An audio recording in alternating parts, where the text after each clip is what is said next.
Hey everybody, my name is Andrew Davis, and you are watching Conversations in Pop Culture. And yes, I am scandalous like an Ashley. No pun intended for my guest, but I do want to remind everybody that this episode is brought to you by my friends over at Pocket Jack Comics, and they are coming to local comic stores near you come March, April. And right now, you could check out some of their comics and the sexy comics they produce, which is Guinevere and the Divinity Factory and Palace of the Golden Princess at pocketjackcomics.com. And if you sign up for their email list, you get a free preview PDF copy to your email, and you could try it before you buy it, as well as in March and April, you could get those sexy variants because I did see them, and they are pretty sexy, those comics.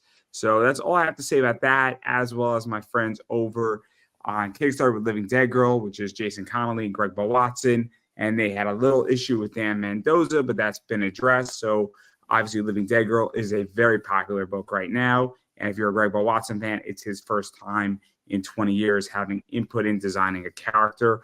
But enough about that, because I have with me comic creator Ashley Lance. So welcome to the show. Thanks for being here. Oh, thanks for having me. Yeah. No. I'm very excited. Obviously, you followed me on Twitter, and then I saw your book, and obviously your campaign is live, and it's slowly going and slowly being dealt with, I guess, and getting funded. And it is the Unbreakable Argonauts, I would like to say, issue 1. I would like to say Unbreakable what it Argonauts. is. So how is it pronounced? Argonauts. Argonauts. Yeah. So we can't all be right all the time. But anyway, it is on Indiegogo. So what is the basic story so that we kind of catch everybody up? Some people might know it, some people might not know it.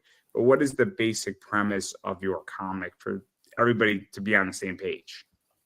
So the hope is for the book is really an introduction to this shared universe of kind of pulpy 1950s inspired superheroes. The story is actually kind of based around Len Wein's Giant Size X-Men #1, where they go out and they find the new heroes to go and save the old ones. This is a little bit different. You've got this kind of team of heroes who are really the heroes of their city. It's called Icarus City, and there's 7 of them. They all have unique skills, unique powers, and that kind of thing.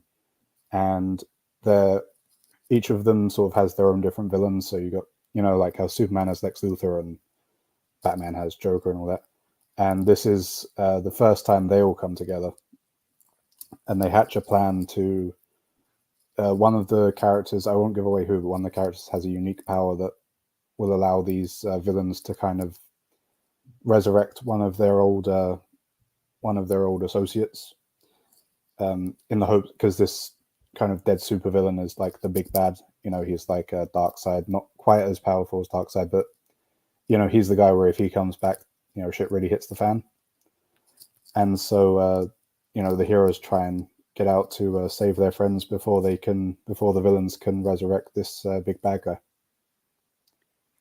Yeah, so let's actually dive into this, because superhero books are tricky to do in crowdfunding. And some people understand that and do okay with it. Other people struggle with it. And this is what is that like? Because it's tricky for a lot of reasons. Marvel and DC, have the Justice League, they got the Avengers, they got the X-Men, they have all these top heroes that everybody knows. And to create new heroes is complicated, on top of the idea, as well as you have to develop these characters. And when you're assembling a team, you have to figure out the right balance between who are the 7 or the 8 or the 9 on the team, and then who are their villains, and how do you make somebody not overpowered, and how do you make, I guess, equity, and how do you make me care? So what is that like for you? Because there is an art to it, and there's a reason why this is hard, especially with superheroes. Yeah, so most of the heroes aren't. None of them are Superman levels of power. I think the most powerful character I have, his name is Thunder. He's sort of on the level of Owlman. So we're not talking the strength of 1,000 men. We're talking like the strength of 10 men, that kind of thing. I have like a speedster on the team. She's not like Flash levels of speed. She's more like faster than a cheetah, but not by that much. And so for me, the idea is all the heroes should be in this kind of 1950s.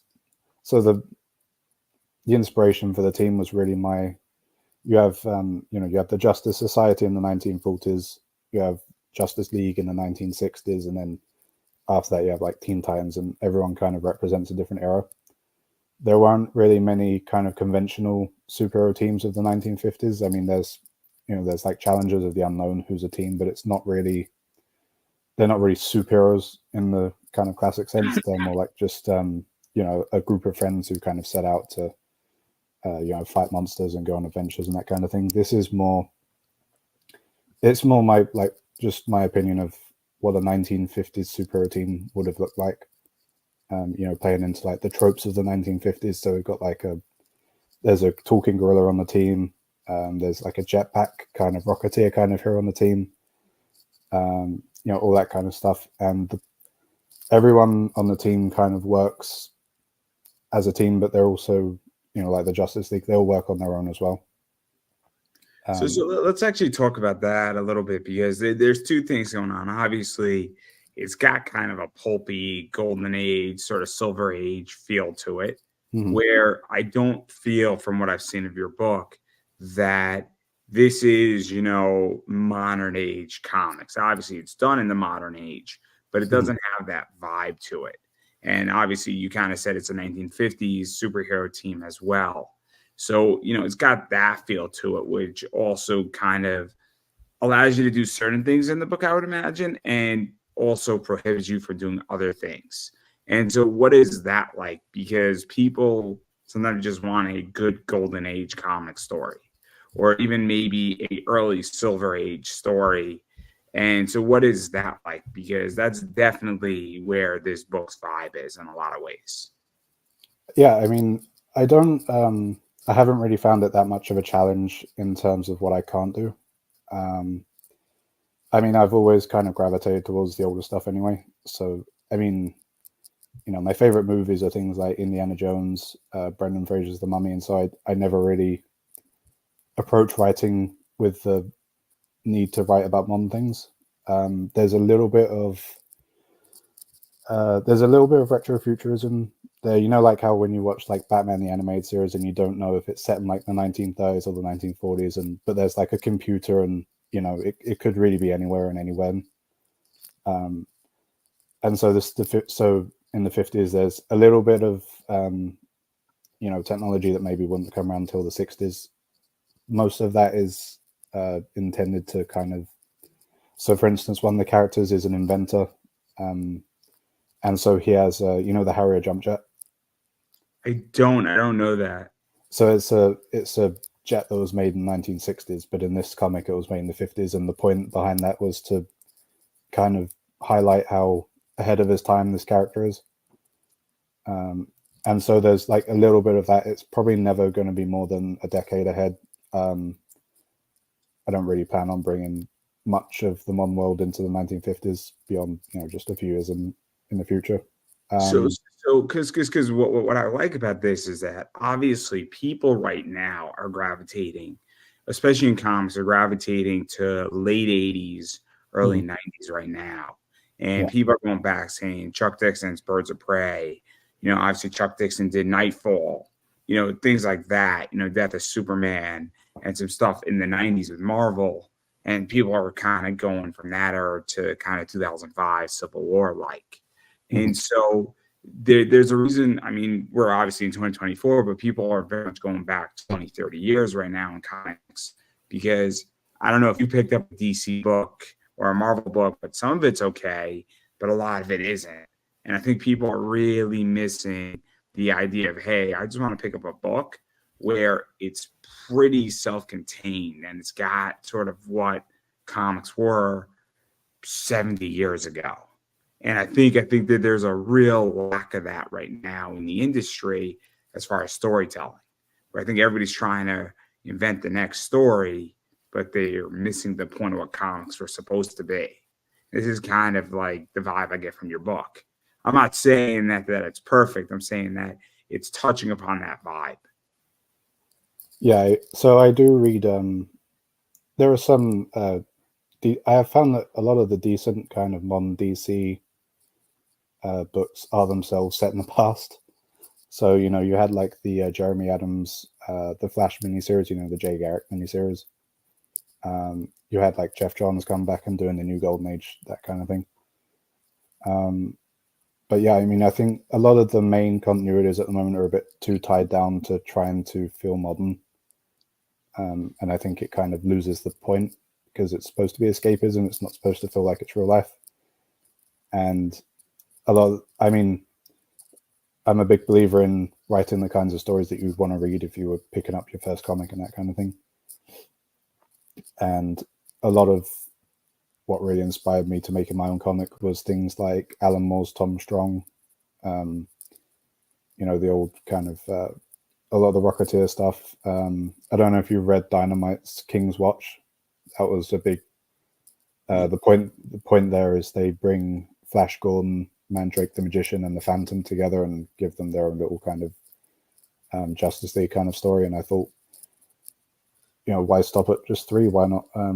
Because they have a lot of licenses that will work for that. And I kind of thought, well, I'd really like to make my own version of this that goes a lot bigger and does a lot more. And so my hope is for this to be kind of like old school Justice League, where it's going to be. I would love for it to end up as an ongoing series where I can do, you know, so I want to table that. Yeah. Let's actually dive into that a little bit, because obviously you have a team. And there's many ways how you could build out a team. Obviously, DC, from a comic perspective, introduced Superman, Batman, Wonder Woman, all these characters, and then they kind of created the Justice League. And I think, you know, Marvel, I don't know if Marvel did the Avengers first or if they had all these characters separate in the comics.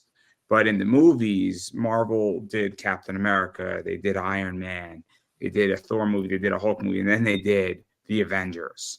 So obviously, and then DC kind of did all these characters, but then they did Batman vs Superman, and then they threw the Justice League, and they kind of had hints, pieces here and there that assembled it. But what is this like for you? Because you can easily break off these characters and do one shot for 2-issue arcs. And some people say, you know, you should start with, you know, building out your universe with these one shots, because I've seen people do that with their universes, or you could do the whole spectrum and then see what kind of sticks. And so what is this like? Because if you're going to build a universe, there's many ways how to do it, especially if you have a team of 7 characters or 9 or 8. I forget how many are on the team, but it's irrelevant, I guess, to the question in the temporary. But what is that like? Because clearly you have the main story, which is this one, and then you could easily break off pieces of it to fill in the gaps where you need to fill in the gaps. Yeah, I mean, the big publishers kind of had the, I mean, starting out, they had the advantage where they had, you know, 10, 20 books running at the same time. And so you could put out a lot of those characters all at once in the same month if you wanted to.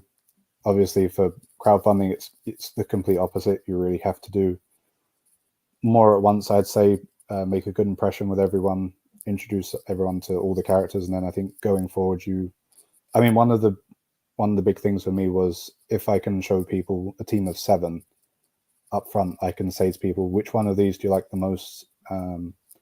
You know, which design do you like the most? Which character do you like the most? Who would you most be interested in reading more of in the future? And so, you know, that kind of does some of the work for me. And then my thinking is really going to be the format of, you know, like the Brave and the Bold.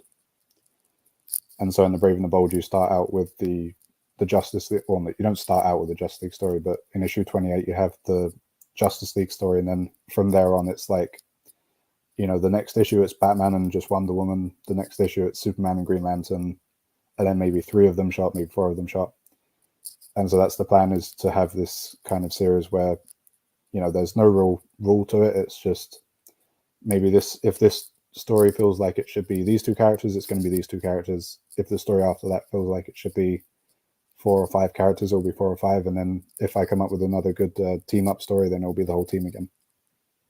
So let's actually talk about that too, because this is interesting, right? Because you mentioned a few things. Obviously, if you throw 7 characters, it's kind of like throwing spaghetti at a wall, right? So I'm going to use a gun analogy, and hopefully we're all adults in the room. We all can handle it.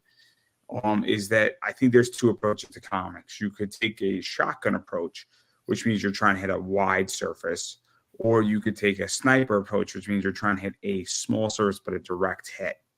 And I think both have been proven to be very effective. But if you have a team of 7, you're saying, look, which of these 7 characters do you as my audience respond to? And I'm going to continue this story with a few issues, but then who am I going to spin off first? Because this is a business and you need to, obviously you're pumping money in and making comics and they're not cheap. And so what is that like for you? Because I think that's a part that sometimes people forget, is that it's great to hit and know I have the character. That's great, but that doesn't always happen. And so what is that like for you? Because I think you're touching upon something that a lot of creators maybe don't get, is that you might have to throw a bunch of things at a wall to see which one sticks, which then becomes your main, I guess, economic driver, for lack of a better word. And I hate to commodify this to business. Yeah, I mean, making a team, the point was to have obviously 7 characters who I'd like to write, any one of them. If people came back and they said such and such character who maybe isn't my favorite is their favorite, it would still be a character I'd be happy to write. And so, but there is the one that's going to make you money. I mean, that's the key, right? So it's kind of like we look at the Justice League and we know Batman is the money character right now for DC. And we know Superman makes money, and we can make an argument that sometimes Green Lantern, Wonder Woman, or the Flash make money, but we know Batman and Superman are making money for us. We know that when we look at the Justice League. Nobody comes to the Justice League for the Flash. I'm sorry. All you Flash fans, I'm sorry. But we come because we're curious how Batman and Superman are going to disagree and the other 5 are going to react. And with this team, we have a lot of different components. And so I don't know who's coming for who at this point. But if you're 5 issues in, we're going to have an idea that there's 2 or 3 characters that have opposing views. And then the other 4 or 5 of them, how are they going to react to the circumstance? Because that's really, I think, where team dynamics become interesting.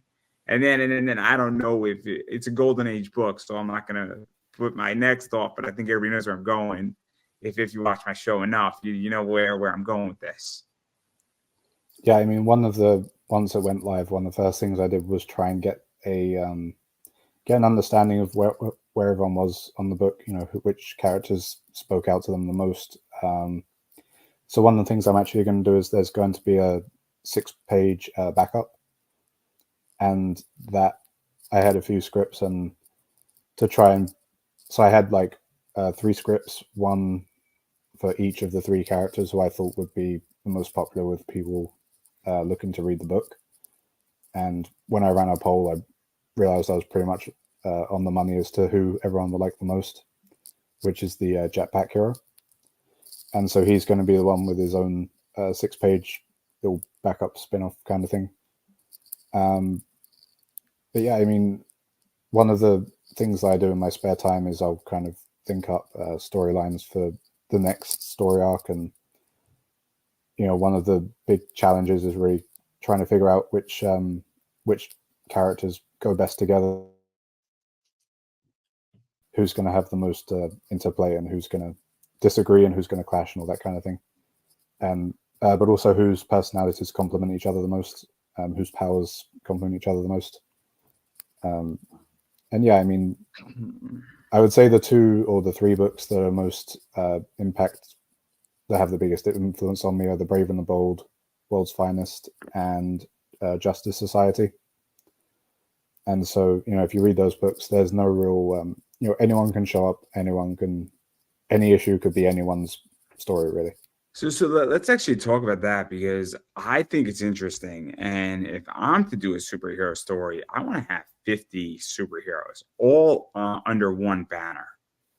And what I would love to do, and I think this is interesting, I think even you could pull it off. Obviously, you started with 7, but I think it'd be very interesting if you have kind of a core character, right? And then that core character is around here or there or this, but then you have three heroes move in on this one, and then two of them leave, and then another two come in, and then they're going on missions. And what Yeah. starts happening is that you start cycling out a lot of heroes. But while you're cycling out heroes, you didn't kill anybody off. It's more along the lines where, because that's kind of what Justice League Unlimited was in many ways, that show. And I really liked it because, great, we get an episode with Booster Gold and Green Lantern. And so we have the core seven, and they're circling in and out, but then we get all these other heroes that get opportunities. And I think it's fascinating. And so I think you could really have a very interesting, universe if you even played it that way, where all of a sudden, if you got 25, 50 characters and you got the core seven, and then the core seven are somehow all involved, but then they're mentioning one of the main characters not even on screen, saying, man, me and him didn't agree on that mission that we just did, or this thing that we just stopped, or he wanted to kill him and I had to stop him. And he's trying to teach like the young rookie how not to kill, the supervillain. You could have a really interesting world. And so, I mean, because that's also what I get from your book, is that you could plug and play superheroes into your world from what I've seen of it. And I think it's so interesting. I really do. Yeah, and I should mention, I actually have the universe as it stands at the moment actually takes place over not two timelines, but two points in time, or points in history. There's one world which is the kind of late 19th century, so 1880s, 1890s, and that's kind of a callback to the, like the Zorro and Monster Hunter type things. I just really, because one of my favorite series was Alan Moore's League of Extraordinary Gentlemen, and I really wanted to have a Victorian era team of characters. For me, they're going to be more monster hunters. So they're going to be taking on like Dracula and werewolves and that kind of thing. And then the 1950s book, which is obviously not the modern story, but the modern for the universe. That's where everything's going to be carried on from. And yeah, I mean, I've got some character mock-ups that I haven't had drawn by anyone yet. I've just kind of scribbled them and come up with names for them and little backstories for them. Those will at some point probably show up. I don't want to do it. My only fear is if you make it too crowded, you end up at this point where if you want to have a story that features everyone, you can't really do it. So it will probably be capped at like 13 or something at any given time. Just so that if I have a story and I want to have everyone come together and have it, you don't want to have anyone lost on the page, you know what I mean? You don't want to have anyone just kind of milling about doing nothing. You want everyone to be able to talk, and you want everyone to matter. So I will introduce more characters, but it will be fairly limited still. No, I mean, I get it, in which I think there's an art to having 50, 100, 200 characters in something, and then figuring out how to bring everybody in, bring everybody out. It's complicated, and it's not. I'm not gonna say that I have the answer on how to deal with that. And no, do I want to really deal with that. But I get it. But I also like having a huge pool. I'm a huge wrestling fan, and I think WWE has a huge talent pool. And when you have a huge talent pool of people and characters or wrestlers or whatever you're doing in life, that means you could have a lot of combinations that may not work, or may work really, really well, or might have a mixed reaction that you didn't expect. But I do want to get into this issue a little bit further, and maybe a little bit more into the weeds a little bit, because obviously a lot's going on. And I think in the first issue, because I think the first, arc is 2 issues from my understanding. Yeah. What you're trying to do, kind of introduce the world, and I feel like you're testing the market a little bit. I think the first issue is introducing the team and introducing the quote unquote mission and circumstance they're in, and dealing with this enemy and their respective villains, and kind of formation of the team. And then issue 2, which sort of wraps up, I guess, the first arc, is dealing with that, them coming together, and then them dealing with said villains or villain, or stopping something. So what is that like? Because having two issues for your first arc, it's not a bad idea, because it's obviously cost cheaper. It's a complete story, and you're kind of testing, I feel, and I've already said this, but you're testing a market to see what worked, what didn't work, and how this is being done. And there's a start and a finish to this thing with this, and then you can kind of stack up other stories on top of this. Yeah, so I will say I'm very open to feedback. If anyone looks at the what I put out so far and wants to tell me what they think, tell me which characters they like or what they're excited about, what they're not excited about, I'd absolutely love to hear it. It was so it's going to be 2 chapters. The first story, or the first issue, is going to be the villains kind of hatching their plan, and then the climax is going to be a couple of the heroes get kidnapped and everyone's kind of left in disarray, and they have to pick themselves up and dust themselves off and get out there. And then issue 2 is going to be the remaining 5 coming together, and they're going to unveil their they're going to have like like the X-Men have the jet, and so they're going to have their own little kind of not a jet, but like a little ship that can fly up and that kind of thing. They're going to head out, and you're going to see some cool stuff in issue 1. Then you're going to see a lot more cool stuff in issue 2. Issue 1, I'm very not to sound too not to brag, but I'm very proud of how much we crammed into issue 1 without it feeling.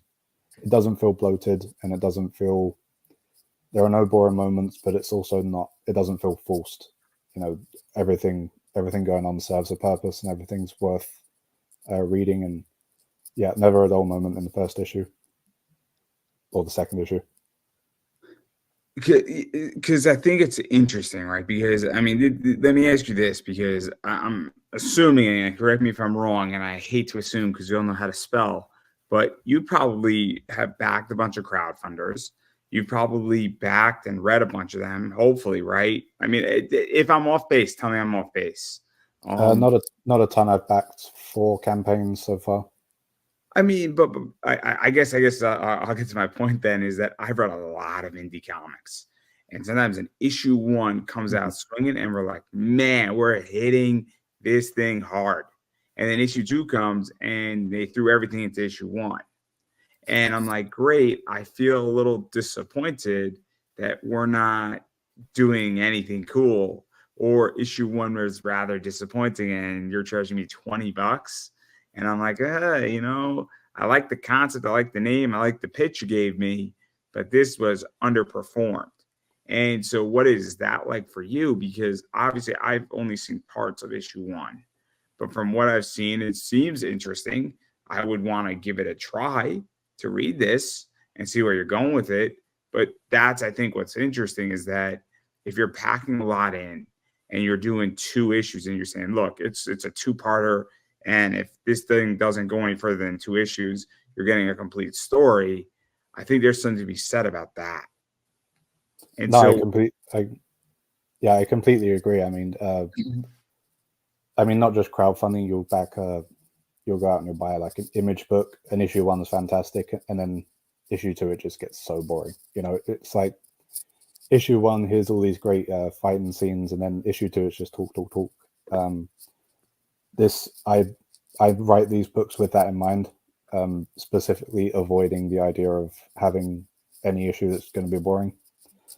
I think I'm very much into the kind of older, who would you say, like the older 80s, Stalin, Dixon, those kind of writers, where every issue is, even the issues that are part of the story, is still their own story. And so you could pick up issue 2 and it'd be just as much action as issue 1. I'll probably do what Todd McFarlane in Spawn, where he has like the previously in issue 1 such and such happened, and I think that kind of frees you up to do a little bit more in the new issue, so people know what's happened, even if they didn't back issue 1, but they're still going to get a full story in issue number 2. No, it makes sense. It makes sense. I mean, I'm a strong believer that I don't even think you need a recap, because if you're picking up, I've never picked up an issue 2 of something, right? in the middle of it, where I operate either in 4 or 6 issue arcs or issues. So I'm not going to go randomly pick up issue 5, like, oh, good, where are we in the story? Oh my God, he got shot. What the hell happened? I'm then going to go get the other 4. Or I'm going to wait till the graphic novel comes out. Or, you should say, hey, issue 7 is a jumping on point. That's when I think you have those pages. That's just my opinion, because I'm a strong believer that I'm not jumping into a series in the middle. Now, maybe it's because I haven't run a crowdfunder. Maybe it's because I'm not funding issue by issue by issue. But even still, if you're funding issue 3 on Indiegogo or Kickstarter, you're still going to offer issues 1 and 2 in some format. Yeah. So again, I don't know if you need that anymore in comics, but I could be wrong. But I have a very different opinion, where I get why people do it, but even if you have a blurb, like not even like if you have a paragraph explain what happened in the last issue, and then you go right into the issue, I don't think there's a problem with it, but I don't think it's necessary. I don't think it's necessary because, again, I think somebody would rather just buy issue 1. Now, if I'm jumping in on issue 7 and I don't want to read all 144 pages of 1 through 6, give me 2 paragraphs on what the hell happened, and then I'll be good. So, but I digress. I mean, my opinions are mine, and some of them are definitely wonkier than others. Yeah, I just because I mean, you say like hundreds of issues. It is something that I find helpful. I mean, it depends on the story and whether they're like a new jumping on point. And I probably will sell at least digital versions of prior issues. I'd like to do, as each story arc finishes up, I'd like to do the whole story arc as a bundle.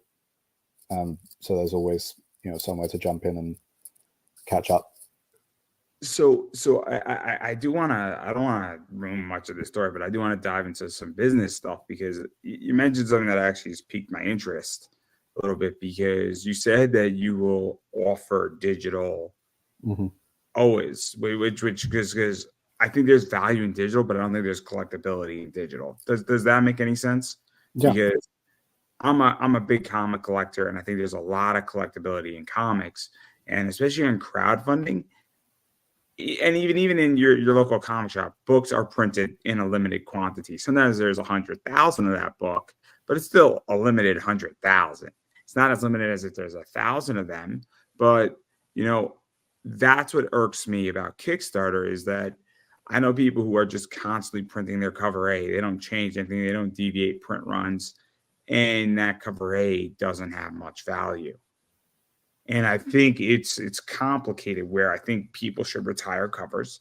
I think people should understand that if you're crowdfunding, I get that you want to print as many copies as you possibly can, and that you want to sell in shops, and that you want to have a bunch of variants in play. But it's nice when a book only has 150 copies. And so I'm curious how you feel, is that with your campaign, are you printing to order? Are you going to be printing an extra 100? And then once you're out of cover B or C or D or even cover A, if you print 300 of those copies, that's it. I'm not reprinting this cover A again. Because I think it's tricky, right? Because it becomes a business issue versus collectability versus protecting your customer's value. And those things can collide with each other very, very fast. Yeah. So I will probably, depending on how many orders we get, I'll probably round up a certain amount of copies of at least cover A, and then that will probably be the full print run for cover A. So if you don't get in on however, so like let's just say it's 200. If you don't get in on those first 200, then you're gonna have to get a different cover later on. I would like to, I mean, depending on how long I get to go for, I would like to do little trade paperbacks. And I write for 32 issue stories at a time, so I think it's easier to sell trade paperbacks when your stories are 32 issues or 32 pages an issue. But yeah, I mean, for me, the benefit of digital on later campaigns is specifically that it's a very low price point for people to jump in. So I don't know how many people would back the comic if it was if you had to go out and get the physical. So So we So have a let's actually digital talk for about that too. $7, and I think seven's just a very easy buy-in.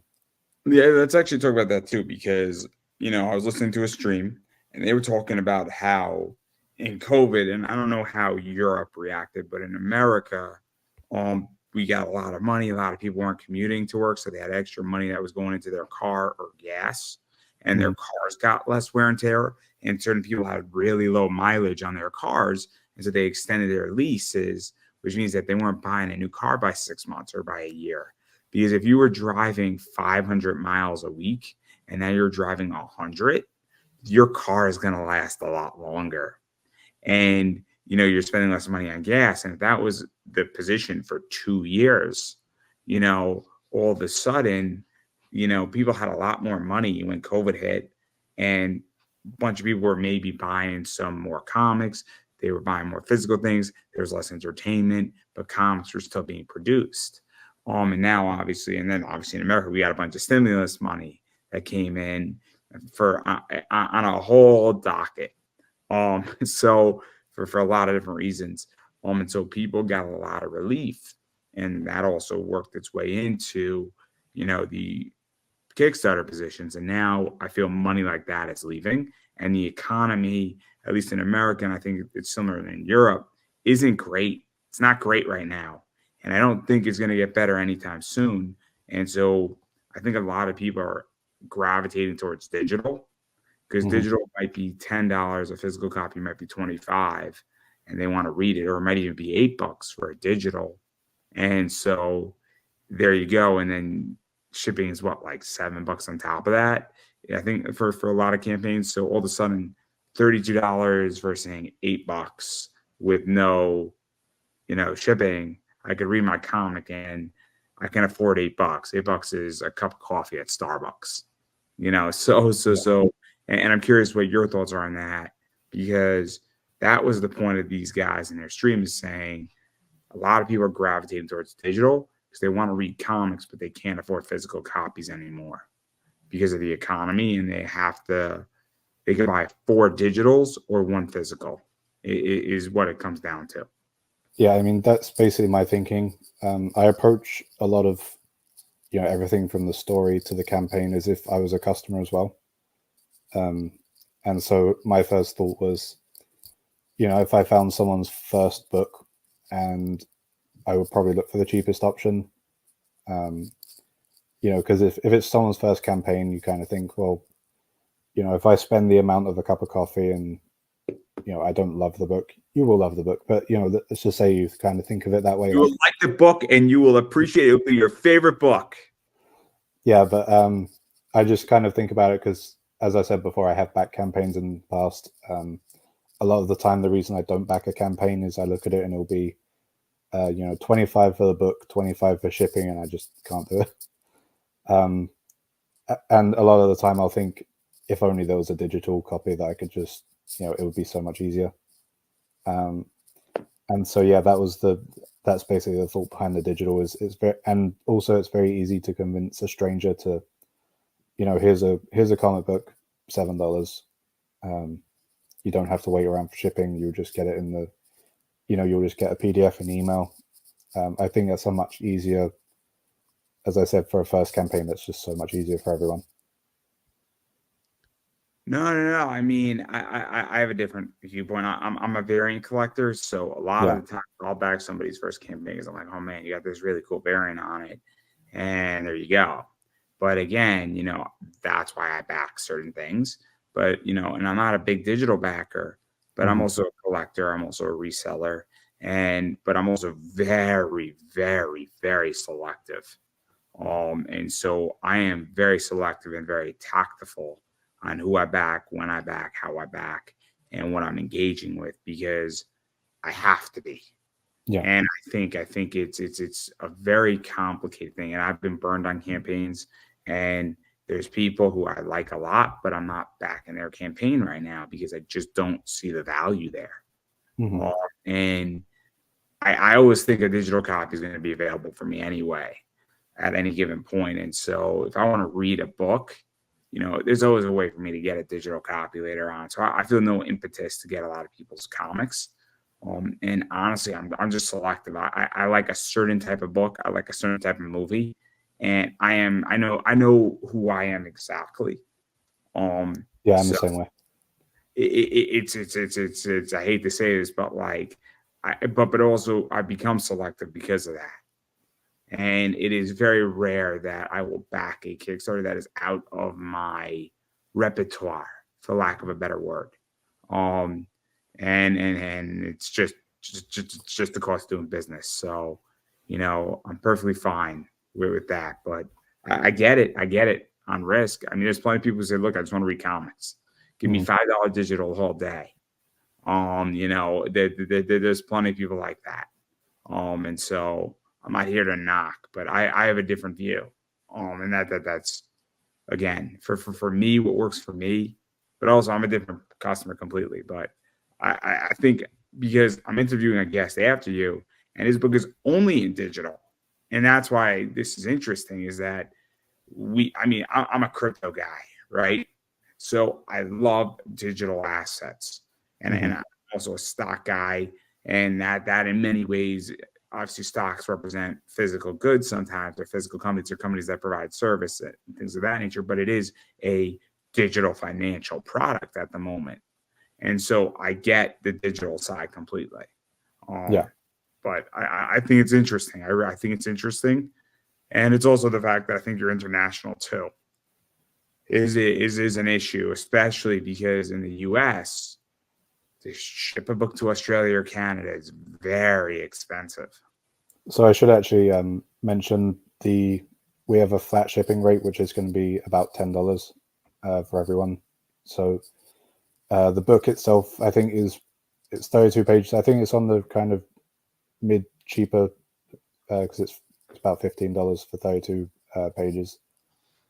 So yeah, I mean, it is kind of hard to meet someone. They just assume because it's because it's international, it costs an arm and a leg to ship. So yeah, I tried keeping the book on the lower price point and the shipping on the lower end of the scale as well. So let's actually talk about that too. What is it like finding the right price point? Because I run an eBay business, and what I'm learning is that there's a price point that everything will move at Hmm. perfectly. So there's certain books that will move at $45 all day. Now I'm trying to get 55 for it. If I could get 55 and it takes an extra 2 weeks, I'm going to wait the extra 2 weeks. But ideally, I got a feeling that a lot of these books move around $45 for a certain type of sector of a book, and a certain publisher's book moves around that price point. So what is that like? Because you don't want to give the book away for free, but you don't want to overshoot either. But you also don't want to leave money on the table, where if you can get 18 for it and people will still back it at 18, you obviously want to try to get 18. And so Hmm. what is that like for you? Because I think it is a massive struggle that people on Indiegogo and Kickstarter and Zoop and all these platforms don't really know what price point it's going to be moving at. Or is it the fact that, hey, these are my costs. This is what it's going to cost me to print it. And this is what I need to pay my artist and print it and then recoup some of my money, if not all of my money. Because that could also just be saying, look, at 15, I break even. That could be why you set it at that price point, or you make $2, which then helps mitigate risk somewhere else in this campaign. So it could very well be that too. So my thinking was, I kind of did the calculation of how much would it cost to finish the book and then print it. Then I took away how much I would be willing to put of my own money into that. So I took that off the amount we need to raise. Then I just kind of did some calculations and thought about what would be reasonable for a physical copy. Looked at other campaigns and looked at just kind of assess the market. And then digital was just under about half of what the physical book would be.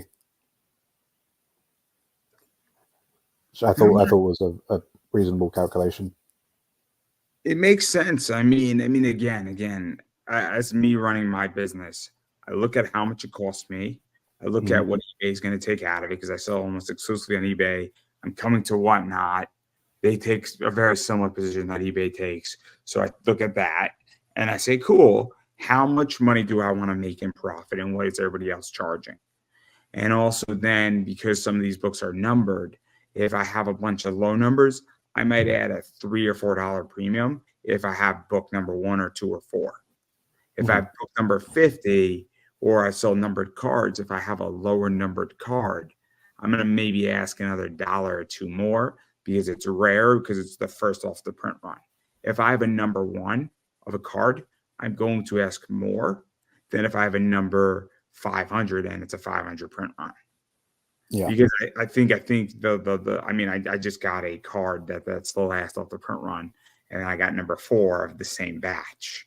So I got 10 of them. So if I'm to sell number 4, I'm going to ask $5 more than if I'm to sell number 269.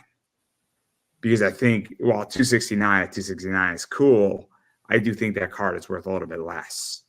So, I get it from a business standpoint. I absolutely get it, because you want to make money. And obviously, I don't think this is your day job either. Correct me if I'm wrong. This is something that you enjoy doing, and you enjoy it as a hobby that you want to basically fund itself. Is that a fair assumption? Yeah, pretty much. I mean, I don't mind putting. The hope is that the longer it goes, the more momentum you build, the less risk you have to put into it. And if you're doing it by like issue 10, then the campaign should be funding itself. And but yeah, I mean, it's a side gig, but it's something that I'm really passionate about as well. And then obviously I want to back out of that, and I do want to talk about why Indiegogo versus Kickstarter, because some people love Indiegogo, some people hate Indiegogo, some people think Indiegogo shadow bans people, some people think Indiegogo sucks. I mean, I'm a Kickstarter person. I really, really enjoy Kickstarter.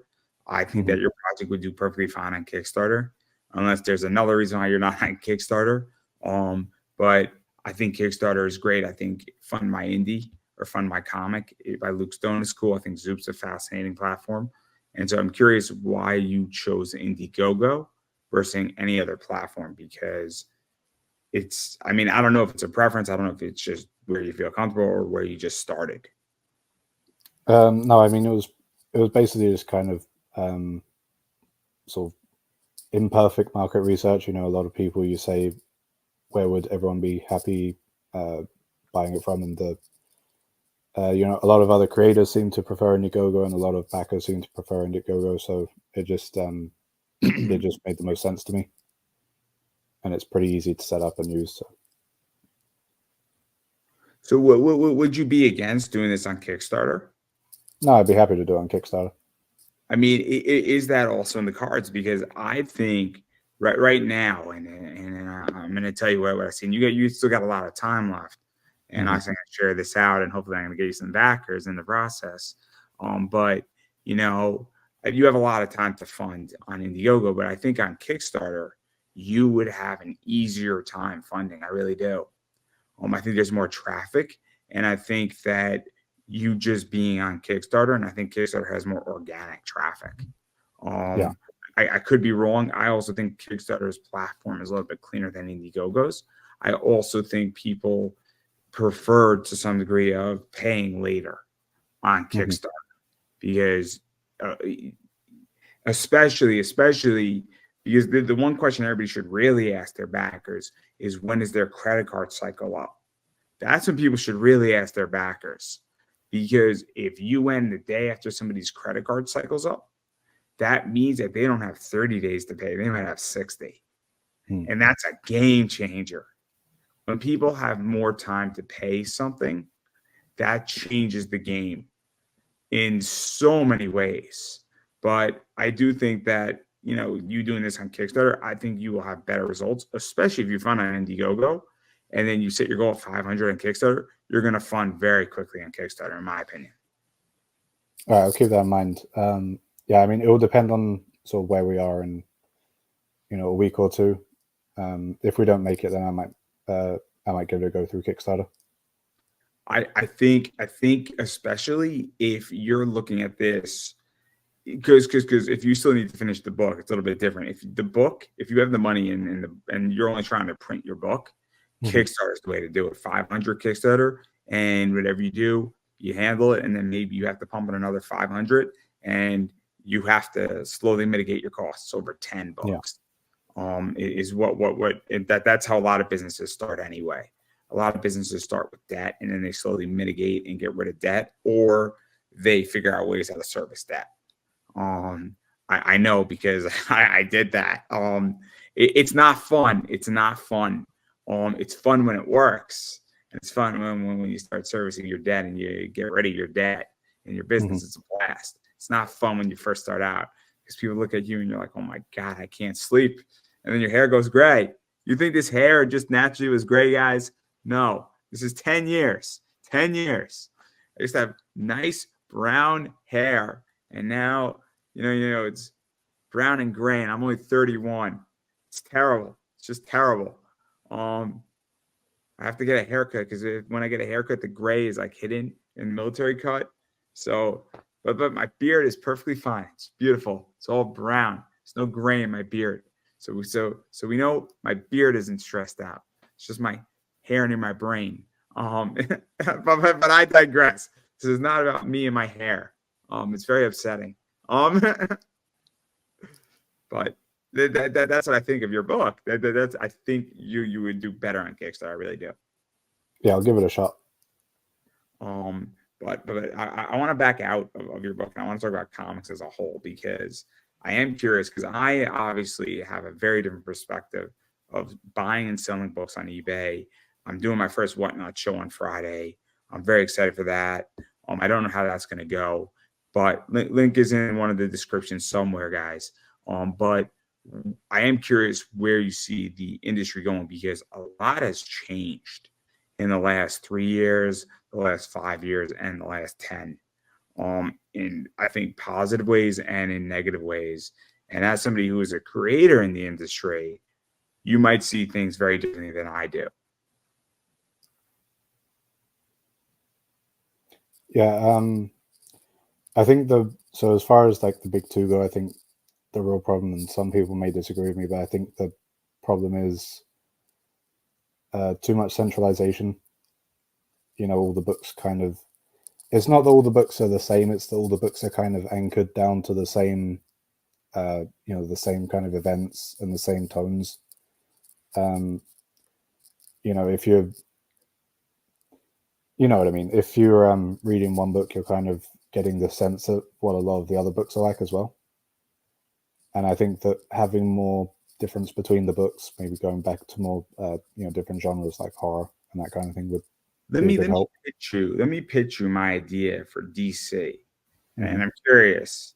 So my idea for DC, the movie, the cinematic DC universe, would be to have Green Lantern and some other characters in one world and have their own movies. And then eventually those maybe 9 or 10 characters cross over into an event. So you have that, but that's not the Justice League. And the Justice League and Batman and Superman and Wonder Woman and Blue Beetle, they're in this world, in this bubble over here, and they have no fucking idea what's going on. They have an idea what's going on with Green Lantern. They're like, not our problem. And so they all have their own movies, and then Wonder Woman and Batman have a movie together, and Superman joins them in the triumvirate. Then somebody else joins them, and then Blue Beetle has his own thing. And like, hey, what's up, Batman? And then he pieces out of the Batman movie and jumps into his movie. And so then you have that going on, and then you have a third one of something else. And then eventually they've had all these mini crossovers in their own little bubbles over here, and there's like 3 of them. And then finally there's a massive event, and we get a 4-part movie that combines all this together, and then it's like a big bang, and then out of the end of that, it breaks those 3 bubbles, and it creates another 3 that mixes up all the characters again. So now in bubble 1 over here, which used to be Green Lantern and his bunch of fellow superheroes, you have Green Lantern, Batman, and Superman there, but then Wonder Woman is over here with another bunch of characters that she wasn't with, and then you basically disgorge them again, and then 10 movies later, you bring them back in and you do it again. And you have a 4-part movie, and all of a sudden, and you're basically shaking it up. And that's my proposal for DC. I think it would destroy Marvel. because I think it would do the exact opposite of what Marvel did, which is centralization and tower building is what I call what Marvel did. Brilliant by Marvel, but it's too tower stagnant. Yeah, I mean, you really want more kind of difference of tone, difference of style. You know, if you're watching a Batman movie, it shouldn't feel even remotely the same as a Superman movie. One of them should be. See, I don't even have that. Sorry to cut you off. If you have Green Lantern legitly 50 million light years away, you can have whatever tone you want, and it doesn't interfere. That's the problem in comics, is that I can't have a Captain America thing doing what he's doing and having Iron Man having a crisis in his life and basically the white Iron Man suit being like altruistic. And like that affects Captain America, even though he's in New York and Iron Man's in someplace else. It affects Captain America because it sets the whole tone in many ways for the Avengers and the Marvel universe in the comics. But if you broke them up in the way that I described the DC movies, if you have something so far away, the tone can be broken. And that's my theory for DC. And I think it could work with DC. I don't know if it could work with Marvel, especially in the movie universe. It will work wonders in the movie universe. In the comics, it's a little bit harder, but I still think it could be done. But you have to separate, and you have to create separation where they know what's going on. Batman knows what's going on with Hal Jordan, but he's 50 million light years away. So Batman can't be like, I need to help Hal Jordan out. Let me get him a little bat ship. It's not going to work. And so it eliminates the issue of having every superhero having the same tone. And that's my idea. And if DC wants to hire me, oh my God, I will write Teen Titans West for free. I will take over publishing, and I will contribute, and I will write Teen Titans West, and it will be the greatest Teen Titans story ever. They'll be in San Francisco, and oh my God, I'm gonna get so many celebrities into that book. And yes, I'm gonna get Kim Kardashian in that book. It's gonna be fantastic. She's gonna get a tour of Titans Tower. I'm so excited for it. I have the script ready, guys. It's gonna be amazing. Call me, DC. I'm ready. But sorry, this is supposed to be about you, not me. I'm sorry. I was just thinking. I think with DC and Marvel, the great thing about the Bronze Age was like how many different things were going on. Because it's like when you think of the Bronze Age, you really think of like monsters and horror. But at the same time, you had like comedy, you know, with Howard the Duck and that kind of thing. You had like just very traditional, sci-fi superhero stuff going on, like the Justice League and the X-Men. And it's one of the easiest eras of comics to read because everything's just so different from itself. You can pick up one run. There'll probably be some tie-ins, but for the most part, you can just read straight through Man-Thing. You can just read straight through, Spider-Man. You can just read straight through X-Men. And it's just very simple and easy, and those are the kinds of books that I think people are going back to. Yeah, no, I had Joe Brush on from Zenoscope, and what he was saying is that also it used to be that you could pick up a comic, and when you picked up a Spider-Man, it was one issue. Yep. You got a whole story in that issue. Maybe you needed a two-parter every once in a while, but you didn't need 12 issues. And you didn't need the event. And I mean, I'm trying to think of an event just recently that was what was it, like something with Carnage or the Black King or Black Carnage? I think they've done like 3 Carnage events in the last few years. They're just milking that. Yeah, so it was like Black King or Black Bishop or something like that. King and Black. King and Black, thank you. So again, wasn't there legitly the main one? And then wasn't there another like 40 tie-in issues? And you needed a good 20 of them to kind of get the full picture. Obviously, if you read the main one, you would have been relatively fine. But there was stuff you were missing in the main one that were in some other obscure things. And it's kind of like, if you're like, man, I'm really digging this and I'm a Marvel guy, but like I can't be spending in the next 3 months $120 every single month on Marvel. Like, it's a little pricey. And I think that's part of the issue is that comics right now are $4 or $5. And when you do a main line for 6 months, and then you have another 10 tie-ins, and that's $40, that's $400 plus these 6 issues or 7 issues over 7 months. You're looking at $450. Yeah, and it's a vicious cycle as well, because the more you do that, the more you price people out, and the more you price people out, the more you have to raise prices again. So, yeah. I this is why I hate events. I hate events, and it's almost cheaper to go and buy a hardcover graphic novel of it. Like Blackest Night. I own all of Blackest Night. I own the prequel, the Blackest Night, the 2 prequels, all of Blackest Night, and then the 3 Brightest Days. Mm-hmm. And that's my point, is that it's cheaper in many ways to buy the whole thing like that. And those books were like $30 a pop, and they're great. They're absolutely fantastic, and they are amazing, and that's how I feel. So again, it is what it is. But so we kind of touched on that. But where do you see comics going? Because as a creator and as a fan, I think that you might now you have an opinion. Obviously, it's a good way to put it. I mean, it really depends on the, if you're talking about like mainstream comics, I think it kind of depends on the company. I think a lot of the indie publishers are really kind of embracing what they know sells. So if you look at like IDW, they're really embracing Teenage Mutant Ninja Turtles. We've had I think they're going on to like the 3rd Last Ronin miniseries now. So I think a lot of the smaller ones do know what's gonna keep them going. I think for the big 2, I would like to see management change at the big 2, just so someone comes in, they shake things up, and they do something new that gets people coming back and hopefully would bring down the price. I mean, the annoying thing about the price at the moment is when I started collecting, like seriously collecting comics, I was like, I don't think I'll ever buy an omnibus because it's so expensive. Nowadays, when I go into a comic shop, I'm like, man, that omnibus looks cheap. So it's kind of wild how things have changed. Yeah, see, I like buying omnibuses. I like buying big hardbound hardcover books. Yeah. I mean, I just bought Berserk, and I'm slowly buying Berserk in hardcover manga by Dark Horse. It's a great book. It makes sense. It's $50 for 3 volumes. Yep. And sure, the regular volumes are $10-12.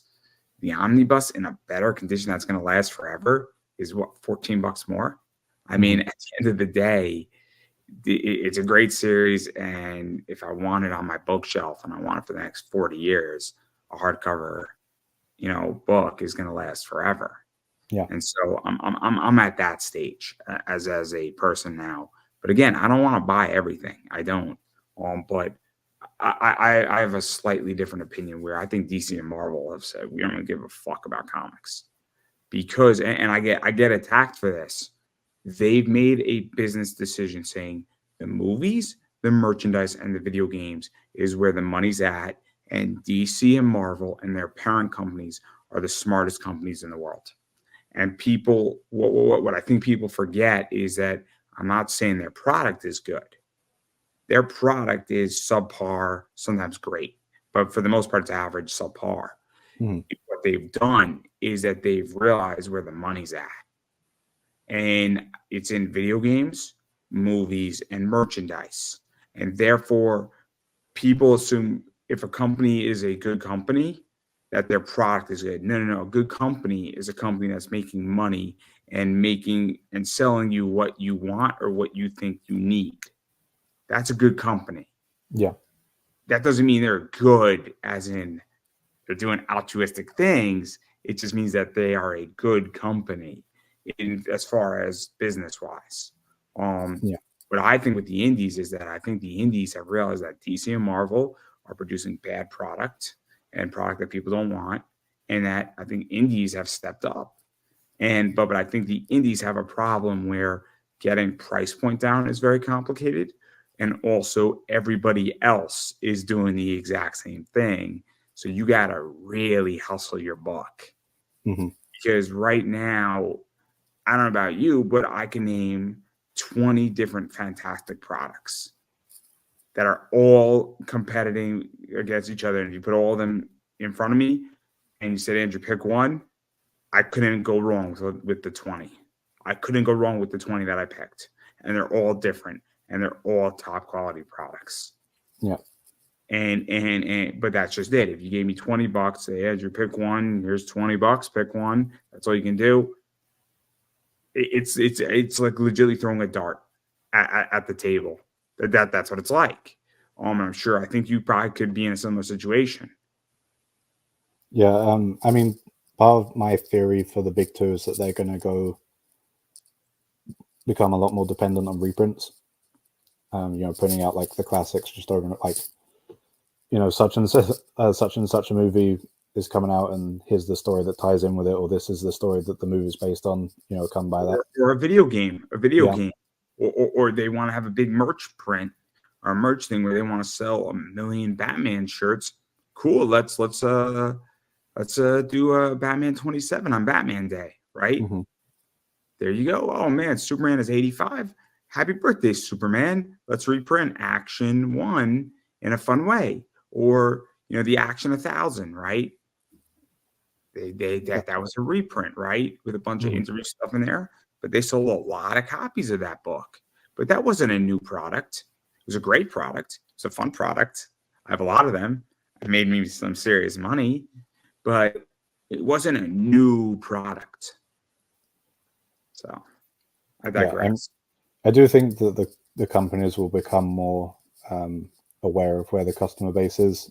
And I mean, that's my hope anyway, is that at the very least, through looking at what sells in the reprints, they'll kind of look at it and be like, oh, the guy who made this, really popular trade paperback, he's still around. We should put him on Batman or something like that. That would be my hope for where the companies go anyway. Well, I hate to break it to you. I'm in charge. No. I don't know what they're gonna do. I think they're gonna fix their problem eventually. Because I'm a capitalist, and I think what's gonna happen is that they're gonna get to a point where they're gonna fix their problem. Now, what might wind up happening is that they might license out Batman to Dynamite, which would be awesome. That would be awesome. Think about this, right? What if DC licensed Green Lantern to Marvel? So you can't do anything with Green Lantern in the Marvel universe, but Marvel would publish DC. I don't think that's off the table. If I was in charge of DC, I would license out characters like that. Because giving it to Dynamite and having them do Green Lantern or even some obscure characters, that are the B team, for lack of a better word, it could be interesting. Dynamite doing Teen Titans, that could be fascinating. Image doing Teen Titans could be interesting. IDW doing, Young Justice, that could be cool. So all of a sudden, you can have some of the best people, because these companies would be dependent on licensing, which means that they'd be paying DC like $100,000 or $500,000, and they would want to make their money back. So they would want to do things that would actually sell the book. That's actually been kind of my thought with a lot of the characters you don't really see anymore. Like Kazar or Commandy or Blue Devil or someone like that, where it's like, all right, let's be honest, we're not really doing anything with this character. He's not in print. He's not going to be in print. So we might as well just make money off of licensing for a little bit, or even licensing out to crowdfunders. I mean, you got like Sean Gordon Murphy did Zorro, and he did that through a license. And so, I mean, I wouldn't be surprised if the big two were like, if someone wants to pay us such and such amount to do a Lobo graphic novel or something like that. I would take a different approach. If I was DC, I would do an equity deal. Because if you have Sean Gordon Murphy doing something and he raised a lot of money on it, do you know how much money he raised? I think he did over 100,000 or pretty close to it, right? I think so, yeah. So what would it be like if they said, cool, we'll make you a deal where, you get to do it. We get 20% of what you raise after expenses, and we get the ability to distribute it. Now, after we get first distribute rights for the first 3 years. So you're going to get paid for it. You get a piece of that distribution, but we get the ability that when we bring this out into the direct market, we get first dibs on it. So Yeah. you don't have the ability to shop it around, and that's our 20% equity stake, is that we get the ability to print all this stuff, and we're going to bring it to Barnes & Nobles, Amazon, all the comic shops through Diamond. We get the ability to do that, and you're going to get 7% as a royalty on the distribution end, but you're not paying us anything, but we get the rights to do it, and maybe they get a piece of what he raises as well. That to me is what DC should do, and Marvel should do it too, and IDW should do it. Honestly, with Turtles, I mean, you get the right team behind it. I mean, you could do a lot of money, I mean, I'd look at Alex Ross doing a Fantastic Four Full Circle and just how really successful that was, and go for something like that. Yeah, no, I think it'd be fascinating. I think it would be interesting, and I actually, I mean, I didn't even think about it. What you suggested, actually, that's really smart. It's really smart. Licensing out equity, whatever they're going to do, and because again, what if J. Scott Campbell did a one shot of Teenage Mutant Ninja Turtles and he drew the whole thing? I mean, come on, tell me that wouldn't do $1 million? Easy, all day, everybody. That's what somebody should really do. That's what IDW should do. I think if J. Scott Campbell did a one-shot Teenage Mutant Ninja Turtle book and he drew the whole thing, I think you're talking $1 million to $3 million. Easy. Bunch of variants, bunch of sign books, a bunch of CGC options, a bunch of really cool turtle stuff, a turtle commission for $10K or $15K. J. Scott Campbell, you don't think that's not going to sell out? Oh my God. You don't think bringing Kevin Eastman, bringing Peter Lard onto that thing for signings? Oh, you're gonna do so much money. That it would be sick. What would happen? You'd have like 30 variants. It would be amazing. But again, I digress. But we've been speaking for a little bit over an hour, almost an hour 15. I know it's late where you're at. And obviously you got a bunch of rewards on the Indiegogo. I think people should check that out. I got the link in the description up above. But I do want to give you a chance to self-promote yourself. So where can people find you, bother you, hit you up, disturb you, all that stuff? Check out the campaign and everything in between. So generally, if you go to social media and you just type in Unbreakable Argonauts, you'll probably find me. You can find me on Twitter at ashwriting97. I think I have Instagram. I have a YouTube channel, which is Argoverse Comics, where I sometimes host other creators, and we talk about comics on there. Hoping to get back to doing that soon.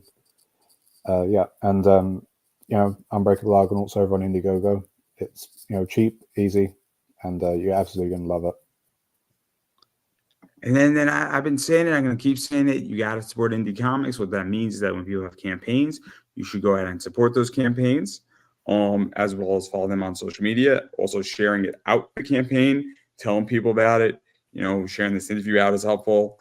And anything else of that nature goes a long way. And interacting with people on social media, Facebook, Twitter, Instagram, all that stuff, really, really helpful and definitely helps to spread the word. And then as far as I'm concerned, I am Pop Anime Comics on Twitter, Pop Anime Comics on Instagram, Pop Anime Comics on Facebook. I also have a Pop Anime Comics YouTube channel where you can check out a bunch of content. I got 1,400 videos, a lot of shorts, a lot of micro content, a lot of interviews, almost 800, I think now, around that number. So there is something for everybody there, from voice actors to people in cosplay, wrestlers, obviously comic creators, and some authors and some other interesting individuals who you will find to be fascinating. There is something for everyone there, and you can have a blast exploring. And again, it's entertainment, and I can't promise you'll get smarter, but you will be entertained. I also run an eBay store called Pop Anime Comics Collectibles right here. So if you're looking for comics and collectibles, come shop with us on eBay. It's Pop Anime Comics Collectibles.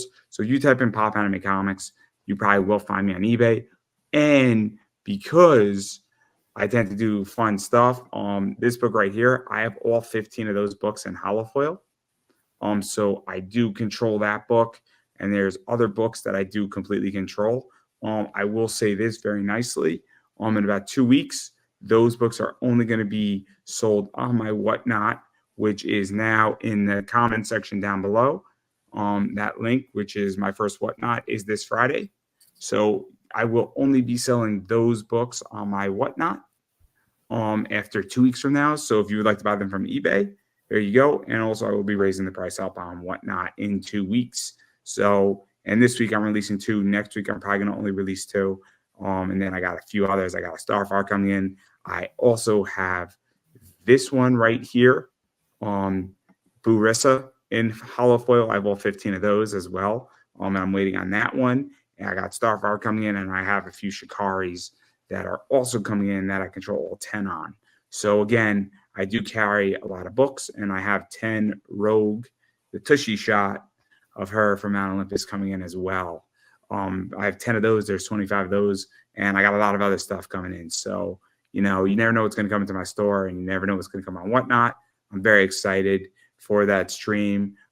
This week, by the way, is Shikari, Taylor Swift, and Mirko, who is this character. So yes, I am a Swiftie, and I have no problem admitting it. She's absolutely fantastic. But again, there's a lot of good stuff coming into my Whatnot store, and I'm bringing the smoke, guys. So Friday night, 9 o'clock, definitely come stop by. You don't have to buy anything. You can watch me. We're going to have a good time for about 20, 30 minutes Friday night. And then the week after that is Anime Night, Mount Olympus. And that's some fun stuff. So click the link, and you can actually see what you can buy. And I might have a few surprises for everybody. So that's everything that I got. And I'm going to give you the final word. Yeah, thanks for having me on. As I said before, just Unbreakable Argonauts over on Indiegogo. Aimed at, you know, if you love Golden Age comics, you're absolutely going to love it. And thanks for having me on again. Oh, no. Thank you for coming on. I appreciate it. Obviously, I appreciate the Twitter following. And, you know, I was happy to have you on. I'm happy to have you on anytime. And I believe you said it perfectly. So I don't want to take any of your thunder, everybody. And that is a wrap.